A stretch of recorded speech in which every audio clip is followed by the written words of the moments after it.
Hola,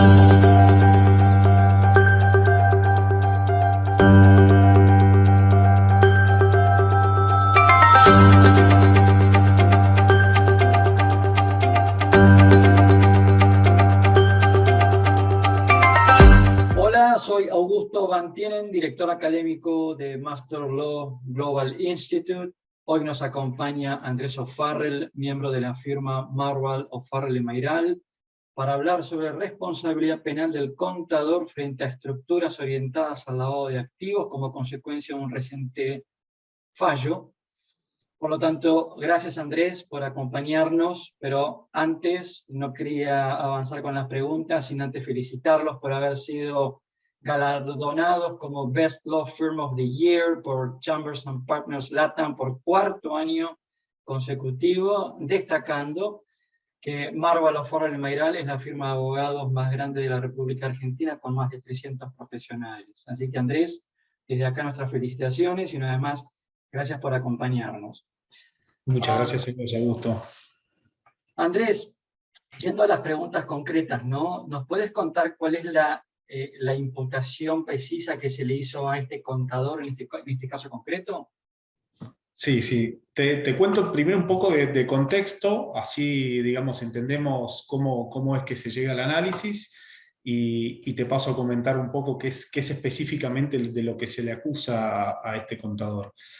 Como vos bien decías, esta discusión surge a raíz de un fallo de la Cámara Federal de Casación Penal, que es el tribunal con competencia penal más alto del país, que confirmó el procesamiento de un contador público por su colaboración en el blanqueo de activos de un cliente. En este caso había una investigación principal, que era básicamente el análisis del posible enriquecimiento ilícito de un funcionario público que estaba acusado de recibir sobornos en el ejercicio de su cargo, y esto derivó en imputaciones secundarias, que son puntualmente la investigación del lavado de dinero de esos bienes que obtuvo como consecuencia de los sobornos, y además se analizó la participación del entorno del funcionario público en el lavado de activos, como posibles cooperadores en el ocultamiento de esos bienes ilícitos. Entonces la justicia analizó la intervención de familiares, amigos, socios, y obviamente lo que nos interesa ahora, la responsabilidad del contador de una sociedad que era propiedad de este funcionario y su esposa. El contador puntualmente lo que había dicho en este caso, que disparó, digamos, su citación a este proceso, es intervenir en la documentación y registración contable de un préstamo que recibió esta sociedad. Fue un mutuo por casi $700.000 que se entregó en bonos, los prestó una sociedad uruguaya, se giraron desde la Argentina a Uruguay con el mecanismo contado con liquidación y se depositaron en una cuenta en la ciudad de Montevideo. Una parte se usó para gastos, digamos, personales, inversiones particulares del funcionario, y otra parte se fue retirando paulatinamente de la cuenta y nunca se supo el destino. Entonces la interpretación de la justicia fue que esto se trató de una operación simulada, digamos, para justificar bienes que de otra manera el funcionario nunca hubiese podido explicar,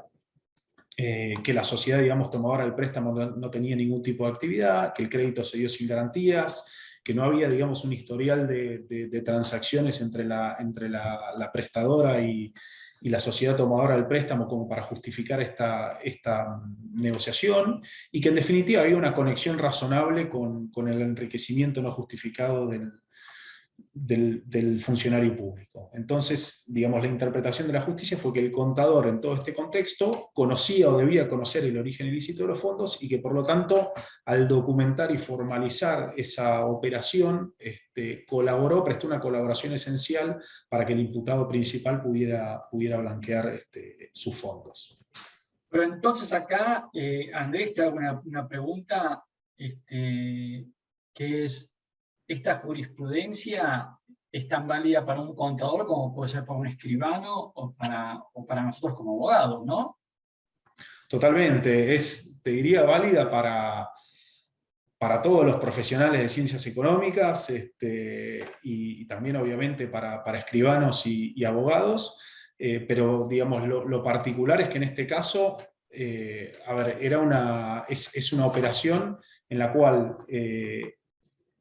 formal, desde un punto de vista estrictamente formal, estaba todo bien, y esa fue precisamente la defensa del contador, Dijo, yo cumplí con todas las formas aplicables a la operación, todo estaba bancarizado, ninguna de las entidades financieras que intervinieron en el movimiento de fondos hizo un reporte de operación sospechosa, yo nunca tuve ningún indicio de que acá había una ilicitud, y lo que termine diciendo es, si al propio juez, con todas las facultades y todos los poderes que le confiere nuestro sistema procesal, tardó 5 años en poder decir que acá había lavado, imagínense lo que podía hacer yo como contador. Pero sí, totalmente, como bien decís, Augusto, esto, digamos, es aplicable a todos los que prestan algún tipo de asesoramiento en el armado de estructuras financieras y de transacciones. Con lo cual es muy interesante lo que estás planteando, porque aún, imagino, ¿no? Aún haciéndole firmar al cliente una declaración jurada, ¿no? En la relación cliente-profesional,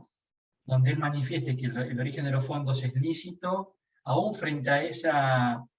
declaración jurada del cliente, digamos, es como que el profesional tiene que hacer una especie como de auditoría del origen de los fondos.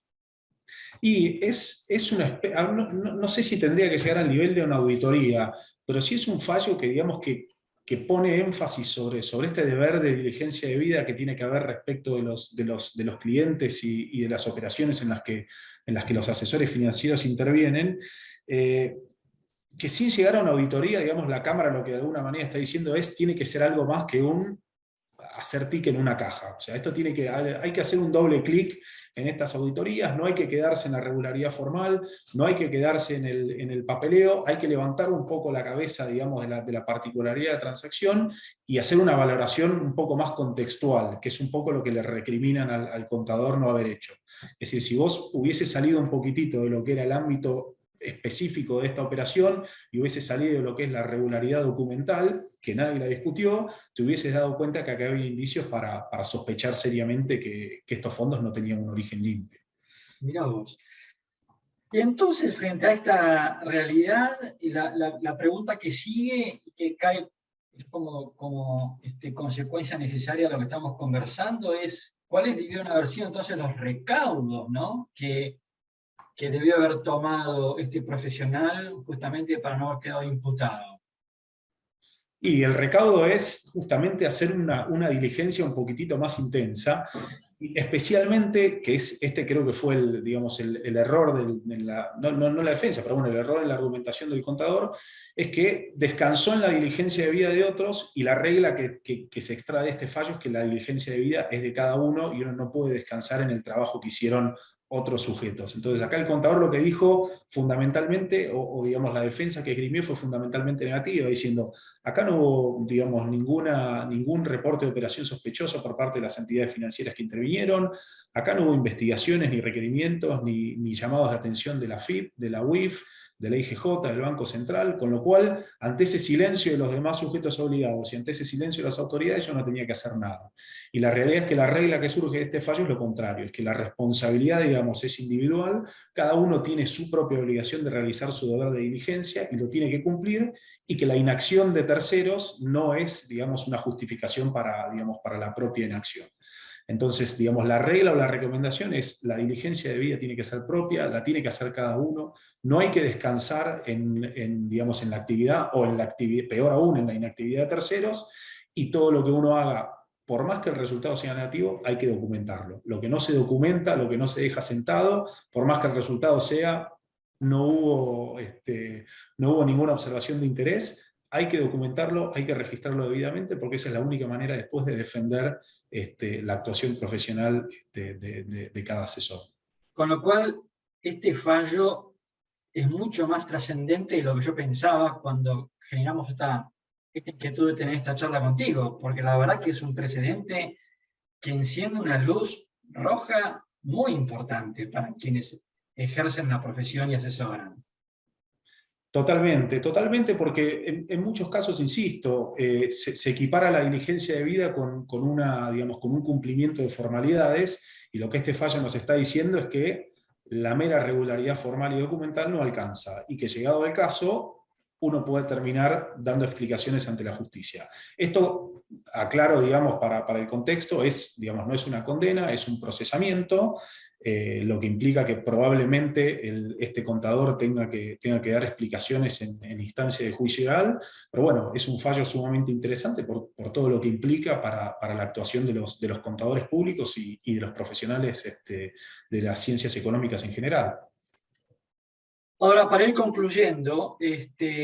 daría la impresión que el caso en los hechos tiene que haber sido demasiado evidente sobre el origen de los fondos, porque me da la sensación como que el tribunal pone la vara muy alta respecto del deber de debida diligencia, porque te escucho y la verdad que los argumentos del contador parecen como razonables. Esto de nadie encendió ninguna luz de alarma, no me pidan a mí que tome más diligencia de lo razonable, cuando ni la UIF, ni la IGJ, ni los bancos, nadie ha detectado nada raro y sin embargo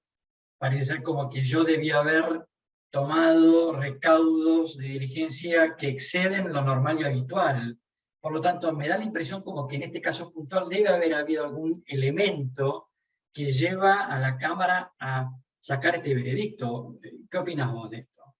Sí, probablemente. Acá lo que hay que tener en cuenta es que, bueno, este es un expediente penal que son confidenciales. Lo que se publica, digamos, o lo que trasciende son las resoluciones de mérito de las distintas cámaras que intervienen, y obviamente no está volcado todo el detalle de la investigación y de toda la documentación que tuvieron a la vista para dictar el fallo. Posiblemente haya habido algún indicio adicional, alguna declaración testimonial o algún documento, digamos, puntual que era, digamos, que era más demostrativo del conocimiento que tenía el contador. Y después, bueno, son todas las cuestiones que derivan del principio de inmediación, ¿no? Los jueces son los que tienen acceso directo a la prueba, son los que entrevistan a los testigos, los que ven a los que interrogan a los imputados y los que se forman, digamos, una impresión que surge más allá de los papeles y que nosotros que la vemos de afuera tal vez no tenemos acceso a eso. Probablemente haya habido algo de eso que vos comentás y por eso es que se da este fallo. Pero lo tomo, digamos, yo como un precedente interesante para, digamos, como regla general, como derivación general, que la diligencia debida no equivale a una formalidad, y que si hay algo contextual que a uno lo hace sospechar, es motivo suficiente para actuar. Entiendo que no siempre es fácil, ¿no? Porque sobre todo cuando un contador actúa como asesor financiero y no como auditor, no es fácil hacer valer el escepticismo profesional ante un cliente, ¿no? Y no es cómodo a veces interrogarlo sobre este tipo de cuestiones. Pero bueno, son reglas que van evolucionando lentamente en tribunales y que es importante tenerlas en cuenta. Excelente, Andrés. Como enseñanza de este precedente que hemos conversado con Andrés, es a abrir los ojos y a tener mucho cuidado en el asesoramiento que hagamos a los clientes, porque bueno, este veredicto, que si bien no está firme, hay que tenerlo muy, pero muy presente. Por lo tanto, Andrés, te agradezco tu tiempo, gracias por habernos prestado 20 minutos de tu día para compartir con nosotros este tan interesante caso, y bueno, te esperamos en un próximo encuentro. Muchísimas gracias, Augusto. Gracias por la invitación. Nos vemos. Hasta luego.